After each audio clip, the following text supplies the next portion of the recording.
হারোয়ায় truck পাচার চক্রের হদিশ ফিনান্স সংস্থার অভিযোগে তদন্ত। হারোয়ায় ট্রাক পাচার চক্রের হদিশ ফিনান্স সংস্থার অভিযোগে তদন্ত। আমাদের সঙ্গে রয়েছেন আমাদের প্রতিনিধি জিয়াউল আলম। জিয়াউল, কিভাবে এই চক্র পাচার কাজ চালাতো? একদম দেখো, হারোয়ায় পাচার চক্র, ট্রাক পাচার চক্রের অভিযোগে এখনো পর্যন্ত দুজন গ্রেপ্তার।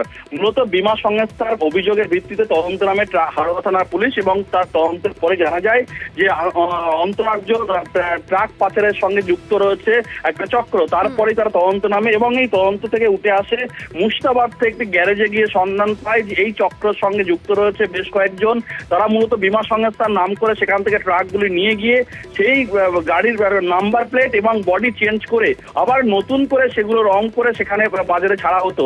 তারপরে পুলিশ তদন্ত নামে একের পর এক ট্রাক চুরি হচ্ছিল। তারপর পুলিশ তদন্ত নেমে এই আন্তরাজ্য পাচার চক্রের সঙ্গে দুজনকে গ্রেপ্তার করে। তার জিজ্ঞাসাবাদ করার পরে এখনো পর্যন্ত একটি ট্রাক উদ্ধার করে। বেশ কয়েকটি ট্রাক এখনো বিভিন্ন গ্যারেজে রয়েছে, সেগুলো পাচারের জন্য রাখা হয়েছিল। ফলে এই মুহূর্তে এখনো পর্যন্ত হারোয়া থানার পুলিশ দুজন পাচারকারীকে গ্রেপ্তার করেছে। ধন্যবাদ।